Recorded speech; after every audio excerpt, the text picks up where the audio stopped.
В Башкортостане прошла торжественная церемония открытия Года семьи. Каким он будет и в чем его важность? Давайте поговорим сегодня в программе «Интервью». Здравствуйте, я представляю гостя в студии. Анна Табулина сегодня с нами. Это заместитель министра семьи, труда и социальной защиты населения Республики Башкортостан. Анна Николаевна, здравствуйте. Добрый день.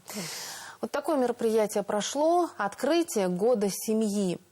Каким оно было? Что было за мероприятие? И это же такое знаковое мероприятие, потому что это дает старт всему году, всем мероприятиям. Да, действительно. Вообще старт Года семьи был дан в Москве на выставке ВДНХ нашим президентом 23 января. И регионы подхватили эту инициативу.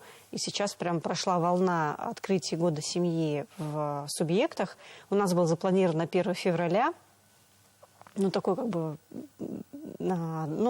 начало, следующего месяца, удобнее от него отсчитывать. Прошла церемония в такой дружной семейной обстановке, за чашкой чая с семьями, которые отличились в прошлом году, либо стали победителями всероссийских конкурсов, например, конкурса «Семья года», «Успешная семья Приволжья».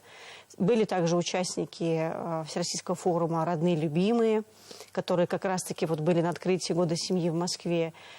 И, безусловно, были семьи, которые награждены федеральными государственными наградами в области семьи. Это «Мать-героиня». У нас их в республике 6. Как раз 5 награждали мы на открытие. И медаль ордена «Родительская слава», которая дается за воспитание 4 детей.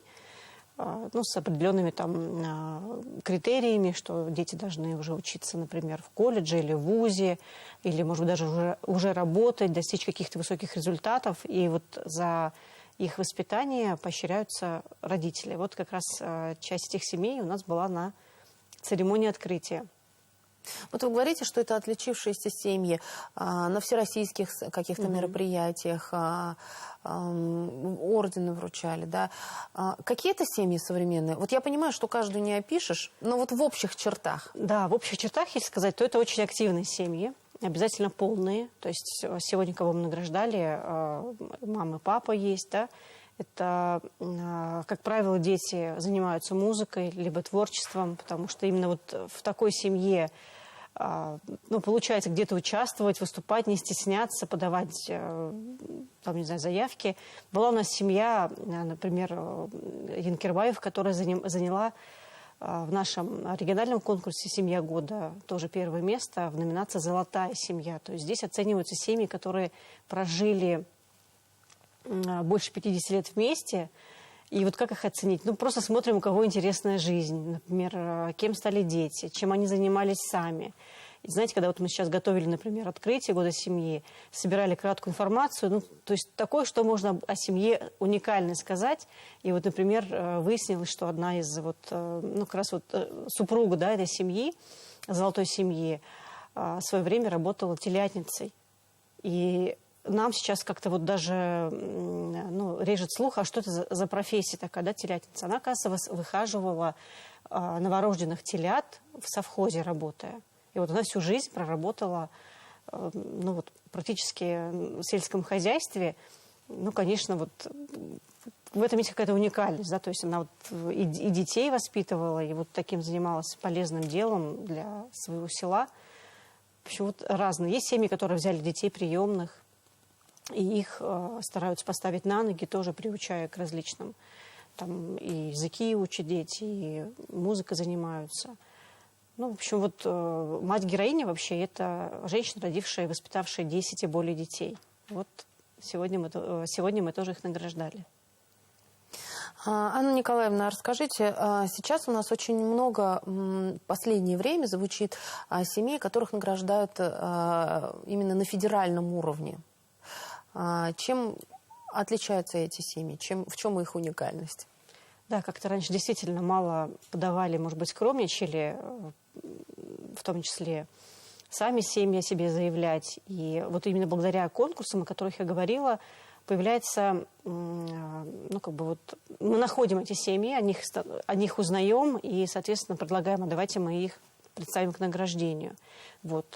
Стали чаще представлять их к награждению, именно отправлять их уже в Москву для рассмотрения. И мы очень рады, что наши кандидатуры проходят согласование, проходят все необходимые проверки. Действительно, Ну, если бы даже, например, сравнивать с соседними нашими регионами, у кого-то одна семья только получила звание мать-героини, у нас уже 6. Вот. Ну, здесь, получается, просто эти семьи стали себе заявлять. Стали активно быть на мероприятиях. Та же семья, например, Курманаевых из Давлекановского района. У мам 11 детей, в семье 11 детей, но они очень активные, занимаются общественной организацией, даже в Госдуму ездят на какие-то совещания. То есть, в общем, у них жизнь бурлит. Как такую семью не заметить? Конечно, мы ее заметили и вот наградили.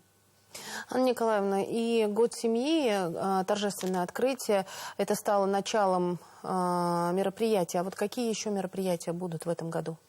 Вообще очень много будет конкурсов, будет много различных акций. Вы, наверное, слышали, что сейчас идет акция «Всей семьей» всероссийской, когда еженедельно выкладывается, например, задание в социальной сети ВКонтакте. Нужно с семьей выполнить это задание, отчитаться, и можно выиграть очень хорошие призы. Поэтому призываю вот семьи, кто еще этого не сделал. Причем там можно доуспеть это все сделать. Предыдущее задание тоже можно выполнить. Вот. Будет конкурс, безусловно, проводиться среди семейных династий трудовых. Мы запланировали провести наравне с конкурсом «Лучшее предприятие для работающих мам», сделать лучшую организацию для семьи. То есть там, где создаются условия для поддержки семьи в целом, например. Пройдут форумы, пройдет конкурс замещающих семей, потому что в этих семьях дети рождаются сердцем, и они тоже, как правило, очень большие, и надо их поддерживать путем таких вот конкурсов. Это будут различные форумы, как я уже сказала, и, безусловно, такие вот активности, которые смогут на одной площадке объединить и родителей, и детей, и тех чему-то научить, новым компетенциям, в общем, воспитанию и так далее. План очень большой, порядка 100 мероприятий и на федеральном уровне, и на наш региональный план. Поэтому в общем, работы предстоит много. Я призываю семьи, чтобы следили за новостями телеканала, в соцсетях и присоединялись к мероприятиям Года семьи.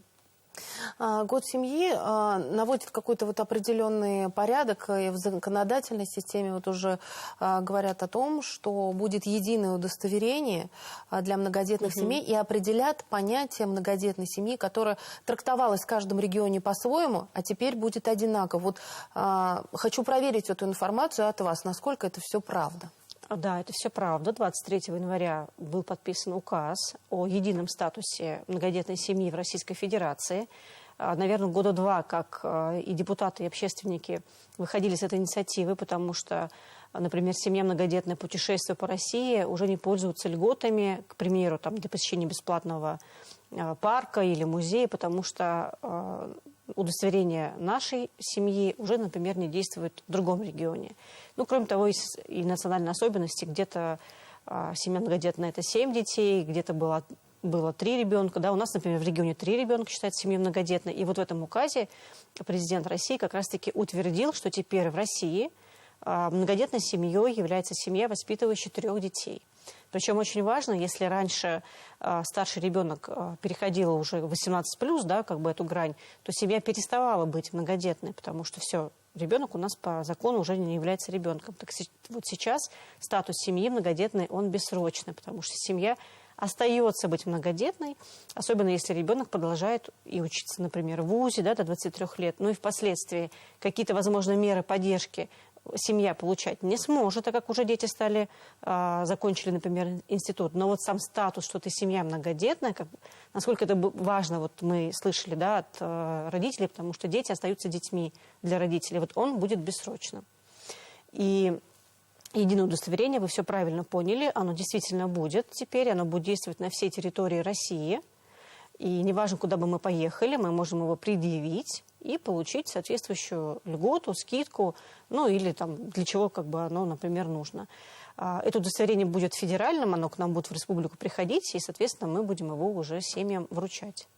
Какие еще льготы сейчас предусмотрены для семей? Я понимаю, что их много, но, может быть, хотя бы мы наметим и обозначим для наших телезрителей, и где можно уточнить эту информацию более конкретно, тоже скажем.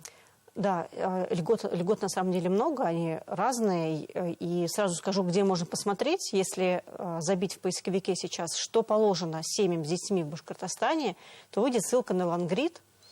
где будет прям подробно расписано, какая мера поддержки положена, если родился первый ребенок, если родился 10-й ребенок. То есть прям вот по количеству детей все это указано.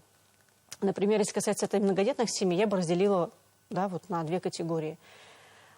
И все это, наверное, я тоже думаю, знают. Есть меры поддержки, которые получают в зависимости от дохода в семье. То есть если доход в семье ниже прожиточного минимума или там определенных критериев, то семья имеет право на получение, например, того же единого пособия, которое у нас представляется через социальный фонд. Это бесплатное питание в школе для малоимущих семей. Есть определенная единая денежная компенсация на оплату коммунальных услуг для семей. Ну, в общем, как бы еще ряд. Вот я просто призываю посмотреть, потому что, ну, так будет удобнее и комфортнее.